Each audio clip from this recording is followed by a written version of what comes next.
안녕하세요. 집입니다. 오늘은 선관위 가족회사 정황에 대해 알아보겠습니다. 김세환 전 중앙선거관리위원회 사무총장의 아들이 강화군 선관위에 특혜 채용된 정황이 검찰 수사로 드러났습니다. 검찰에 따르면 면접위원 중 한 명이 면접 과정에서 김 씨가 강화 출신의 중앙선관위 직원이면 누구겠어라고 말하며 김 전 사무총장의 아들이라는 사실을 공개한 것으로 확인됐습니다. 검찰은 이 발언이 김 전 사무총장의 지시로 면접위원으로 선임된 인물에 의해 나온 것이라 보고 김 전 사무총장의 아들의 합격을 위해 개입한 것으로 판단하고 있습니다. 또한 김 전 사무총장의 아들은 신규 관사 사용 승인이 나기도 전에 개인 명의로 오피스텔 임차 계약을 체결했으며 계약서에는 임차료는 선관위가 부담할 것이라는 특약이 포함돼 있었습니다. 선관위는 보증금을 떼일 우려가 있는 상태에서도 해당 계약을 인수하여 지원했다고 검찰은 의심하고 있습니다. 법무부가 국민의힘 주진우 의원실에 제출한 공소장에 따르면 김 전 사무총장은 2019년 인천시 선관위가 경력 채용을 진행한다는 사실을 알고 아들을 취업시키기로 결심했습니다. 이후 인천선관위 관계자에게 직접 전화해 우리 아들이 응시할 예정이니 잘 부탁한다며 청탁한 것으로 조사됐습니다. 이때는 아직 채용 공고가 발표되기 전이었습니다. 김 전 사무총장의 지시로 특정 면접위원이 면접위원으로 들어갔고 면접 과정에서 김 전 사무총장의 아들이라는 사실이 확인되면서 결국 아들은 최종 합격했습니다.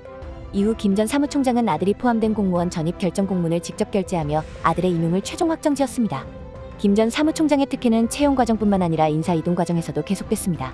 2020년 11월 김 전 사무총장은 인천선관위 관계자에게 아들이 강화에서 출퇴근하기 어렵다 인천시에 관사를 하나 배정해달라고 지시했고 이후 아들은 관사 배정을 받았습니다. 그러나 당시 관사에는 빈자리가 없었기 때문에 김 전 사무총장은 중앙선관위 시설 담당자에게 관사 배정 방법을 찾아보라고 지시한 것으로 드러났습니다. 결국 김 씨는 본인의 명의로 오피스텔을 계약한 뒤 선관위가 이를 인수해 월세를 대신 내주는 방식으로 관사를 배정받았습니다. 검찰은 김 전 사무총장의 아들의 채용과 전입, 관사 배정을 위해 직권을 남용한 것으로 보고 있습니다. 이에 따라 지난해 12월 3일 김 전 사무총장을 직권남용 및 국가공무원법 위반 혐의로 불구속 기소했으며 오는 4월 7일 인천지방법원에서 첫 재판이 열릴 예정입니다.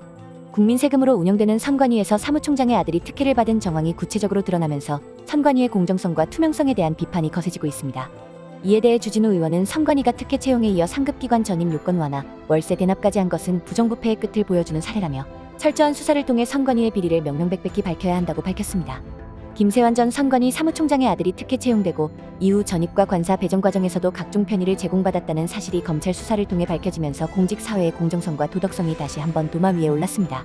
선거 공정성을 수호해야 할 중앙선관위가 내부에서는 가족회사처럼 운영됐다는 비판이 나오는 가운데 이번 사건은 단순한 채용비리 문제가 아니라 국가기관의 신뢰와 직결된 사안으로 볼 수 있습니다. 검찰이 김 전 사무총장을 직권남용 혐의로 불구속 기소한 만큼 향후 재판 과정에서 더 많은 비리가 드러날 가능성도 있습니다. 국민의 세금으로 운영되는 기관에서 이러한 불공정한 행태가 반복되지 않도록 철저한 수사와 강력한 제도적 보완이 필요해 보입니다. 오는 4월 7일 열리는 첫 재판에서 법원이 어떤 판단을 내릴지 귀추가 주목됩니다. 오늘 영상이 유익했다면 집 채널 좋아요, 구독, 알림 설정 부탁드립니다. 다음 영상에서 뵙겠습니다.